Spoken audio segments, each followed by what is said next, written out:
مرشد یا ہمارے والد ہمیں جس راہ میں چلا رہے ہیں اس راہ پہ اگر ہم چلتے رہیں گے تو کامیابی ہماری طرف چل۔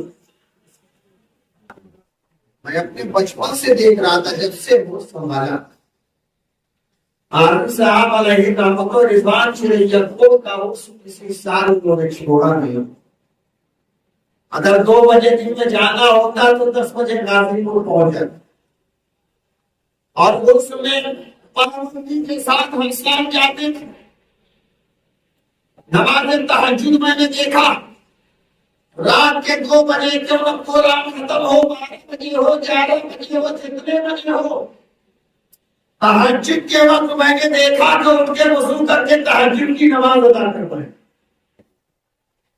ایسے ہی تو میرے آقا نے ارشاد فرمایا تھا کان رسول کے مائل فی الجنہ، ایسے ہی لوگ ہوں گے جو لوگ راتوں کو نماز ادا کرتے ہیں، صلاۃ اللیل پڑھا کرتے ہیں، اللہ کے حبیب ارشاد فرماتے ہیں کہ اگر وہ لوگ ایمان و عقیدے کے پختہ ہوں گے تو یقیناً وہ میرے ساتھ جنت میں داخل کیے جائیں۔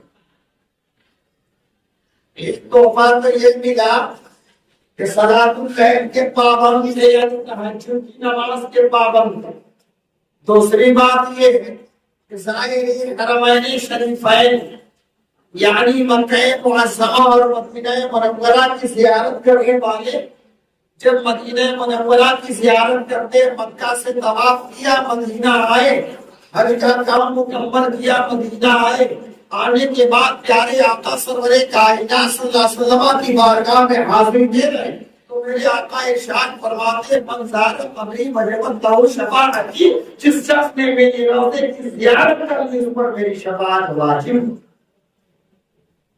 ایک کا مرتبہ، دوسرے یہ کہ صلاۃ اللیل تہجد کی نماز کا پابند، دو باتیں، اور تیسرے اسلام نے ہمیں سکھایا اخوت، پیار، محبت اور ایک سے بھائی چارگی کا رشتہ قائم کرنا۔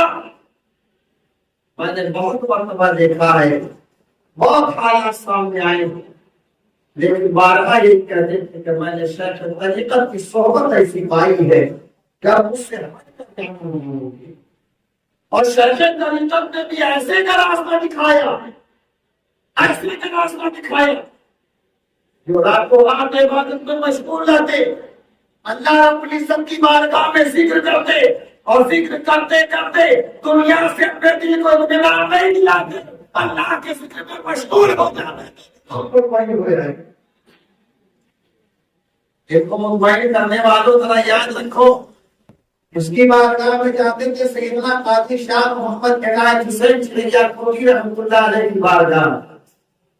ایک سال 19 ربیع الاول کو ہوا، یہی تاریخ ہے ہمیشہ، اور 19 ربیع الاول شریف کو میں گیا تو ایک صاحب بہت بوڑھے آدمی آئے، اور آنے کے بعد برگل کا حضرت کی شخصیت کو ہم لوگ جتنا جانتے ہو اتنا آپ لوگ بھی نہیں جانتے ہوں گے۔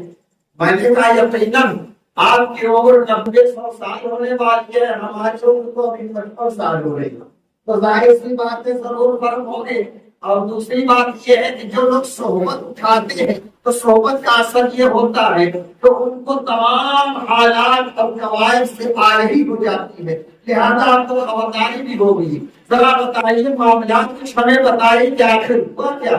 تو فرماتے سنیے کہ شیخ طریقت ہیں، ان کی بارگاہ میں ہم لوگ حاضر ہیں، 1-2 آدمی نہیں، پورا چنیا کو نانا جان قاضی صاحب کے نام سے یاد کرتا ہے، اور ہم لوگ جانتے ہیں کہ دادا جان کے نام سے یاد کیا کرتے ہیں۔ اس لیے رشتے میں ہمارے دادا تھے، چنیا کو والوں کے نانا تھے، اور حضرت صوفی عبد الواجد صاحب قادری اتنی محبت اتنی لگاؤ کرتے تھے کہ جانے کے بعد ہمیشہ قائدین کھڑے ہو کر کے حضرت کی بارگاہ میں استغاثہ پیش کیا کرتے تھے۔ اور یقین جانو کہ میرا بھی دعویٰ ہے کہ ایسی بارگاہوں میں آج بھی فوت ہونے کے بعد، انتقال ہونے کے بعد، روپوش ہونے کے بعد اگر آپ کے عدل اللہ عزت کی بارگاہ میں رجوع ہوا جائے، حضرت کا وسیلہ بنا لیا جائے تو وہ چیزیں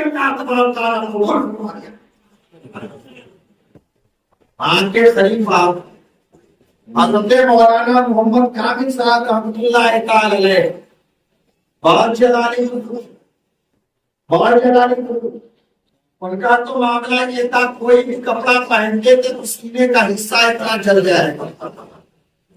اب آپ کہیں چلتا کیوں تھا؟ سینے سے آگ نکلتی تھی؟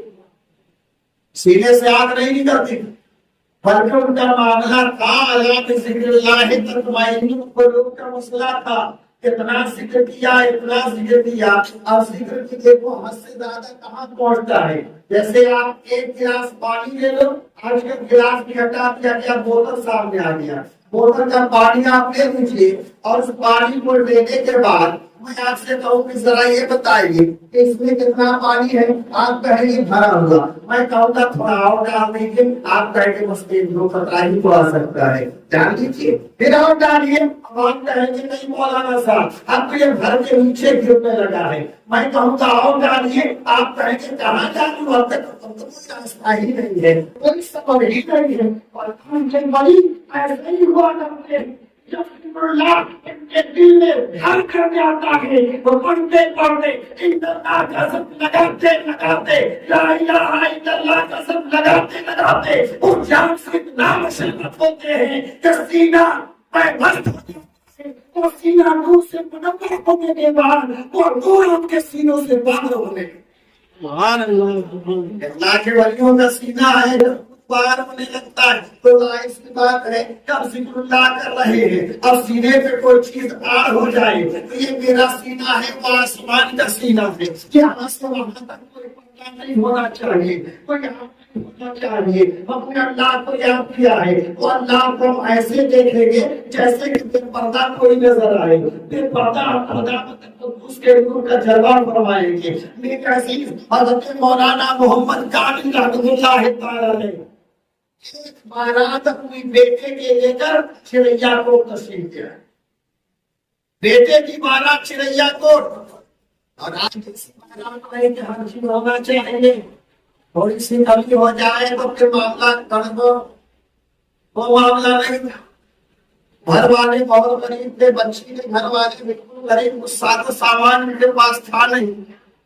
مولانا محمد کامل صاحب رحمۃ اللہ علیہ نے بچے کے باپ کو بلایا اور کہا سنو باراتی تو بہت آئیں گے، ہزاروں کی تعداد پہ رہ کے خاطر کرنا تمہارا کام ہے. کہا حضور میرے پاس ہے کیا کہ ہم خاطر کریں گے، ہم تو غریب آدمی. کہا کچھ نہیں بس شربت پلا دے گا.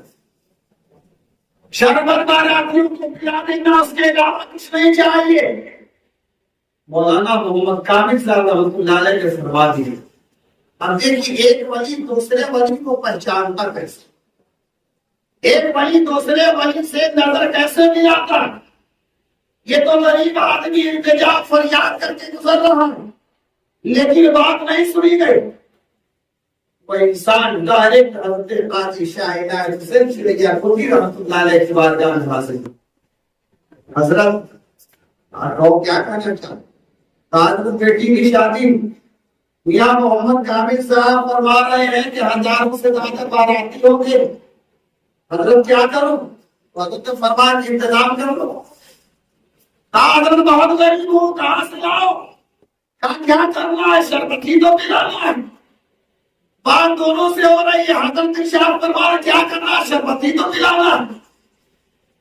حضرت 1000 آدمی کو شربت پلانے میں تو کئی پورا چینی کر کے آئے گا، کہاں سے لاؤں گا؟ کتنا رکھے گے؟ حضرت 5 کلو چینی ہے میرے پاس، اس کے علاوہ کچھ نہیں، کوئی انتظام ہی نہیں.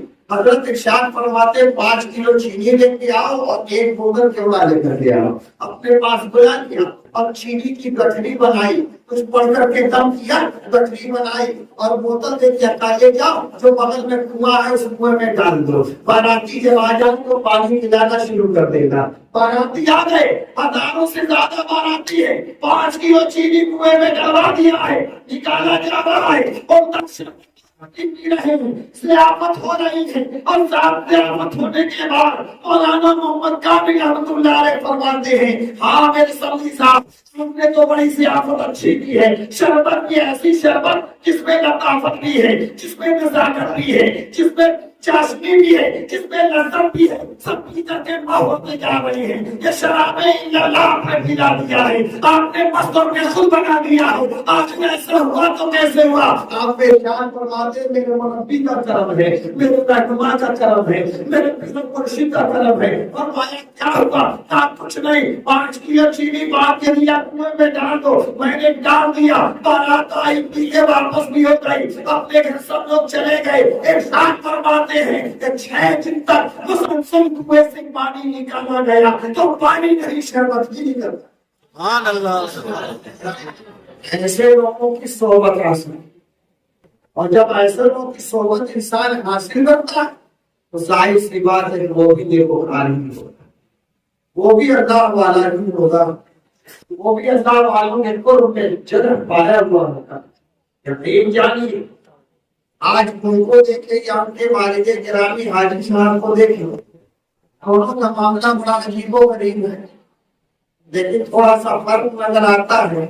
فرق یہ ہے کہ وہ پچھلے معاملے سے تھے، آپ اگلے معاملے سے، دونوں معاملے کو سامنے رکھا جائے، مدرسے پہ برابر آنے جانا پائی، مدرسے کی دیکھ بھال بھی کرتے تھے، دیکھ بھی کرتے تھے، بہت اعمال بھی کیا تھا، اور ان کا معاملہ بڑا عجیب و غریب تھا۔ کسی بیٹی کی شادی ہوتی تھی تو بڑھ چڑھ کر کے حصہ بھی لیا کرتے تھے اور سب سے میل محبت کی باتیں کیا کرتے تھے۔ کیوں؟ اس لیے کہ جب انسان ذاکر ہوتا ہے، انسان سب ذکر کرنے لگتا ہے، انسان جب جاتے خدا میں دم ہو جاتا ہے، انسان جب جاتے خدا کرتے کرتے اپنے دل کو نمونہ عمل بنا لیتا ہے تو انسان کا سینہ اب سینہ نہیں رہ جاتا، نور خداوندی کا جینا ہو جاتا ہے۔ اب اس کو کوئی بات اچھی نہیں لگتی ہے، اچھی بات اچھی لگتی ہے، اچھی چیز سمجھائی جاتی ہے، اچھی چیز بتائی جاتی ہے۔ اب ہم خود ہی دیکھ رہے ہیں، گاؤں کا فیصلہ کیا کرتے تھے، گاؤں کا ہی شہر کا فیصلہ کیا کرتے تھے، شہری میں قصبوں کا بھی فیصلہ کیا کرتے تھے، اور اتنے لوگوں میں روشناس تھے، اتنا لوگوں میں پسندیدہ تھے کہ جس محفل میں جاتے تھے عزت افزائی کے ساتھ ان کی قدر کی جاتی تھی، ان کو عزت کی نگاہ سے دیکھا جاتا تھا۔ کہ صرف وجہ کیا ہے؟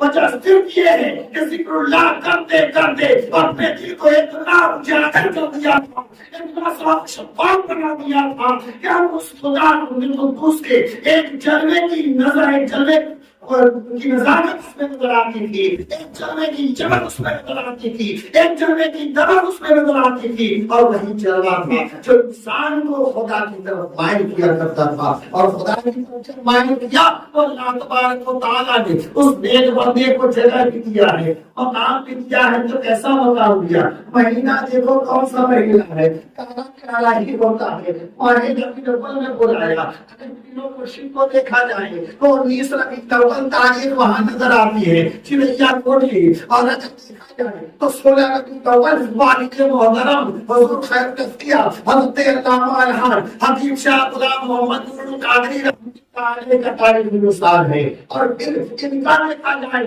تو 29 ربیع الاول یعنی ماہ ربیع الاول اتنا پسند تھا، اتنا پسند تھا کہ بھور میں کھل کر کے بیدار کر رہے تھے، میلاد مصطفیٰ منا رہے ہیں، اور مناتے مناتے اپنے رب کو اتنا راضی کر لیا۔ میرا مولا کو اپنے محبوب سے جب راضی ہو گیا ہے تو محبوب کے غلاموں سے بھی راضی۔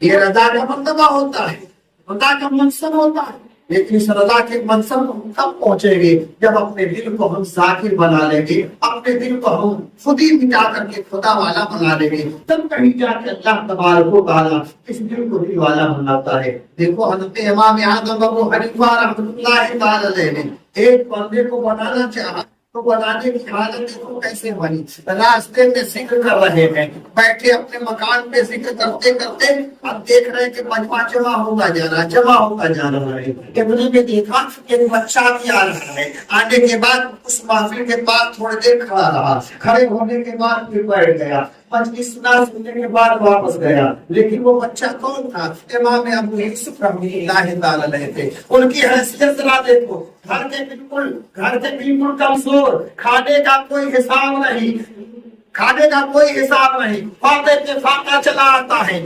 ماں بھی کہتی ہے اے میرے بچے اب پڑھنے کا مقام نہیں، جاؤ تم کہیں کماؤ، کما کر کے زندگی روزی لے کر کے آؤ۔ وہ بچہ حضرت امام ابو یوسف رحمۃ اللہ علیہ کمانے کے لیے چلے جاتے ہیں، دن بھر روزی کماتے ہیں، شام کو پیسہ لا کے ماں کے حوالے کرتے ہیں، اے ماں اے اس سے کھانا پینا بنا لے، اے ماں اس سے روزی روٹی کا سوال پیدا ہوتا ہے، لے جاتے اپنے خاندانی معاملات کو درست کرتے۔ آج جو بچہ کما کے آتا ہے، ایک روز چلتے چلتے جب بچے نے دیکھا کہ امام اعظم ابو حنیفہ تعالی کی مجلس لگی ہے، دین کی باتیں ہو رہی ہیں، تعلیم اسلام سکھایا جا رہا ہے، معاملات اور اللہ بتایا جا رہا ہے، اور دیکھتے امام یوسف رحمۃ اللہ تعالی باتیں اچھی لگی، بیٹھ گئے، اب کام پہ نہیں گئے۔ شام کا وقت ہوتا ہے، واپس اپنے گھر گئے، بیٹا چھپا ہوئے سر آئے ہو، بادشاہ فرماتے ہیں آج تو میں نے کام ہی نہیں کیا، آج میں نے کام نہیں کیا، کہاں سے لاؤ؟ بیٹا کہاں تھا؟ محفل چل رہی تھی، اس کی محفل میں میں گیا، اس میں میری طبیعت نہ گئی، میں محفل میں بیٹھ گیا۔ دوسرا دن ہوا، پھر وہی حال ہوا، بچہ گیا، شام کو آیا، ماں نے پیسہ مانگا، کہا ماں کیا بتاؤں کہ محفل بڑی اچھی لگی، میں اس محفل میں بیٹھ گیا تھا، دین سیکھنے لگا تھا، قرآن کی تعلیم سیکھنے لگا تھا، حدیث مصطفیٰ سننے لگا تھا۔ ماں نے کہا اچھا چلو تیسرے روز دیکھتے ہیں کیا ہوتا ہے۔ بیٹا گیا، جانے کے بعد مزدوری کے لیے آگے جا رہا تھا، راستے میں امام اعظم ابو حنیفہ رحمۃ اللہ تعالی کا مکان پڑا، آوازیں آ رہی تھی، آپ نے آواز سنی اور جا کر کے بیٹھ گئے۔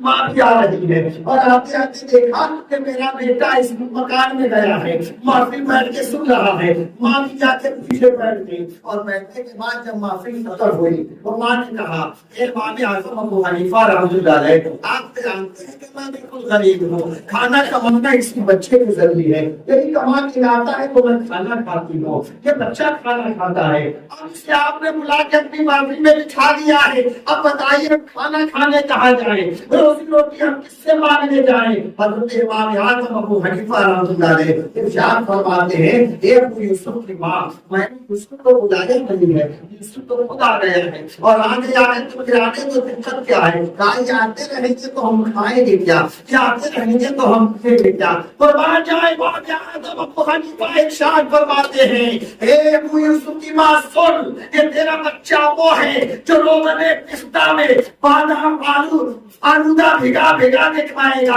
ایک وقت ایسا آئے گا کہ روزانہ پستہ میں پستہ کے تیل میں آلودہ بھگا کر کے کھائے گا۔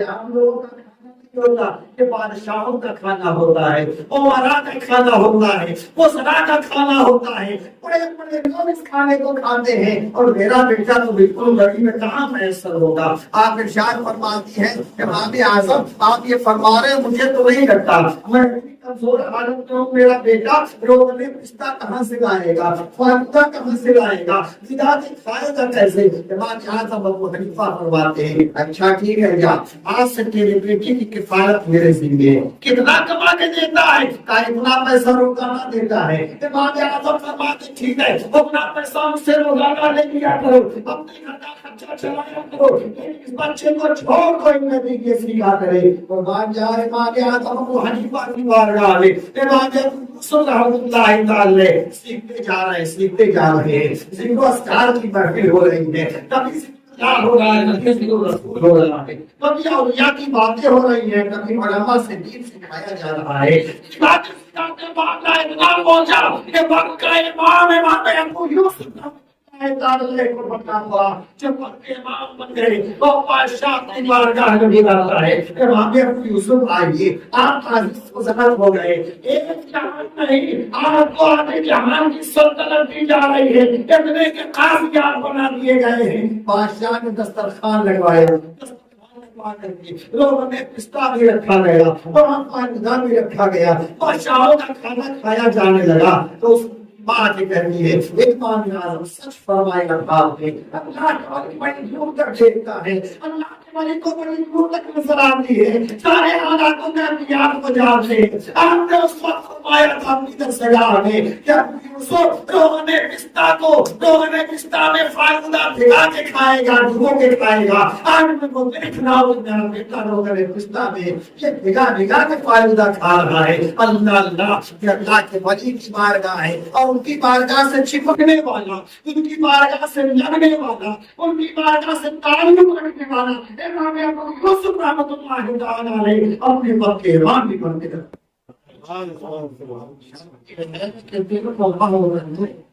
دل کو اس کی طرف متوجہ کر دو، دل کو خدا بندر کو اس کی طرف لگا دو۔ یہ مطلب ہے جس کو جو چاہے بنا، وہ جیسا بنا دے کوئی بنا سکتا ہے، کوئی بنا سکتا ہے جہاں میں کوئی سوال میں سیکھا جائے۔ دنیا میں آج میں کہتا ہوں سنو، ہم نے اگر کسی ایک چیز کو پیدا کیا تو اسی طرح کی دوسری چیز بنایا، اسی طرح کی تیسری چیز بنایا، اسی طرح کی چوتھی پانچویں بنایا۔ اب آپ آگے بڑھ کر کے دیکھو، شروع میں آپ نے دیکھا ڈرائیونگ لائسنس بنے تو چہرے کا فوٹو لگتا ہے، آدھار کارڈ بنوایا جا رہا تھا شروع میں تو اس وقت چہرے کا فوٹو لگتا ہے، آپ نے راشن کارڈ بنوایا چہرے کے فوٹو سے بنوایا۔ کیا پتا چلا کہ ہماری حکومت چاہتی تھی کہ چہرے ہی سے پہچانا جائے گا، اس کے علاوہ پہچاننے کی کوئی صورت نہیں۔ لیکن جیسے جیسے ترقی کرتے گئے، جیسے جیسے ریسرچ کرتے گئے، ریسرچ نے بتایا کہ سنو ہم کو ایک تالا بناتے ہیں، اس تالے کی چابی کوئی نہ کوئی دوسری لگا لی جاتی ہے۔ چور ہے وہ جانتا ہے کہ اس تالے میں فلاں چابی لگے گی، لگا دے گا۔ ہم اگر سو چابی رکھتے ہیں تو صورت سے تالا کھول لیا کرتے ہیں، لیکن تم مان جاؤ میرے رب نے آپ کے ہاتھ میں ایک ایسا تالا بنا دیا ہے کہ ریسرچ کرنے والے سائنسدانوں نے ریسرچ کر کے بتایا ہے کہ جس کا انگوٹھا لگا دیا جائے تو اس انگوٹھے کا بدلہ کوئی دوسرا انگوٹھا کر نہیں سکتا، کوئی کر نہیں سکتا۔ اب آپ کو آدھار لگانا ہوگا، چہرے سے بڑھ کر کے آپ کو انگوٹھا دینا ہوگا۔ خدا کی بڑی ہنسی آتی ہے، لوگ جب سگنیچر کرنے والوں کو دیکھتے تھے تو کہتے تھے بہت پڑھا لکھا طبقہ ہے، بہت پڑھے لکھے لوگ ہیں، لیکن آج انہیں پڑھے لکھوں پر آفت ہے۔ اب آپ کی سگنیچر نہیں مانی جائے گی، ہزاروں رجسٹر تیار کرانے نہیں مانی جائے گی، انگوٹھا لگائیے، اس لیے کہ ہمارے بڑے بوڑھوں نے جو کچھ نہیں پڑھا تھا انگوٹھا لگا کے بتایا ہے، سگنیچر دوسرا بنا لے گا لیکن انگوٹھا کوئی دوسرا نہیں بنا سکتا۔ بھائی یاد رکھو یہ ولی ہے، ولی کے گھرانے میں پیدا ہونے والا وہ بھی ولایت کے درجے پہ آماجہ بنا لیتا ہے، فائد ہو جاتا ہے، اور ولایت کے درجے پہ فائد ہونے کے بعد بس فرق کیا ہے، کسی کو تھوڑا ملتا ہے، کسی کو زیادہ ملتا ہے، کسی کو بہت زیادہ مل جاتا ہے۔ ولایت کرامت کا نام نہیں یاد رکھیے گا، ولایت کرامت کا نام نہیں۔ اللہ کو پانچوں وقت یاد کر لو، سلام تہجد پڑھ لینا، ہمیشہ ذکر کرتے رہنا، آپ بھی ولی بن جاؤ گے۔ کوئی بڑی مشکل کی بات نہیں، آپ بھی ولی بن جاؤ گے۔ بس فرق کیا ہے کہ ہمارے پیچھے پیچھے عوام نہیں چلے گی، لیکن ہاں اللہ نے اپنی مخلوق کو پیدا کیا ہے، عوام نہیں ہوگی تو اللہ تعالیٰ نے اسی مخلوق کو بھیجتا رہے گا، ہماری مدد ہوتی رہے گی۔ اس لیے اللہ تبارک و تعالیٰ نے روح القدس کے ذریعے حضرت عیسیٰ علیہ السلام حضرت مریم کی حمایت فرمائی تھی۔ اسی وجہ سے بندے کے ساتھ ساتھ بھی اللہ تبارک و تعالیٰ کوئی نہ کوئی پوری مخلوق لگا لیتا ہے، لیکن کب جب بندہ اپنے دل کو اسلام بنا لیتا ہے، قلب مصطفیٰ اپنے قلب کو قلب بنا لیتا ہے اللہ کے حبیب صلی اللہ علیہ وآلہ وسلم کے صدقے میں، تو اس کا دل اتنا ذاتی ہوتا ہے، اتنا ذاتی ہوتا ہے کہ اگر وہ جو کچھ کرتا ہے اللہ تعالیٰ اسے پورا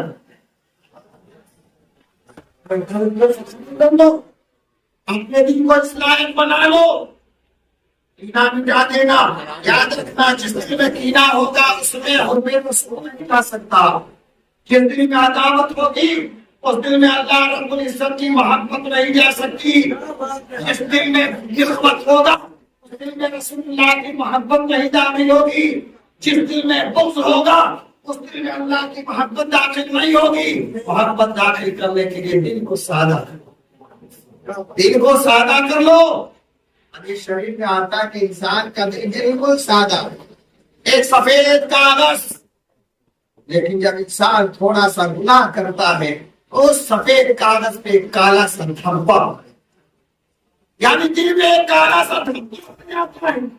انسان جب توبہ کر لیتا ہے حقیقی طور پہ وہ کالا دھبا مٹ جاتا ہے۔ لیکن اگر انسان گناہ پہ گناہ کیے جاتا ہے، ایک گناہ کیا پھر دوسرا پھر تیسرا پھر چوتھا گناہ پہ گناہ کیا، تو ہوتا کیا ہے وہ چاند کی طرف وہ آتا رہتا ہے۔ چاند جب نکلتا ہے تو پتلا سا رہتا ہے نا، اور جب دوسرے دن تیسرے دن چوتھے دن پانچویں دن بڑھتا گیا یہاں تک کہ 13 14 15 تاریخ آتی ہے تو ماہ کامل ہو جاتا ہے۔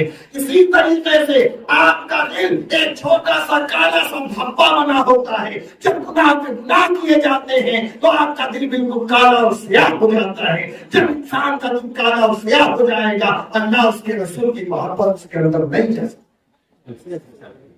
اس کو سفید بناؤ، صاف و شفاف کرو، اپنے سینے کو رنگین مت بناؤ، سفید بناؤ، اور اس کی بارگاہ میں توبہ کرتے رہو جب تک توبہ کا دروازہ کھلا ہے۔ توبہ کرتے رہنا۔ اللہ تبارک و تعالی بڑا ہی رحیم و کریم ہے، آپ کی توبہ بھی قبول فرمائے گا، آپ کی دعائیں بھی قبول فرمائے گا۔ شرط یہ ہے کہ اپنے دل کو گنجیدہ مصطفیٰ بنا لو، کہیں جا کے ہوگا۔ اللہ تبارک و تعالی ہمیں ہوگا سبھی کو صراط مستقیم پہ چلائے، اور جناب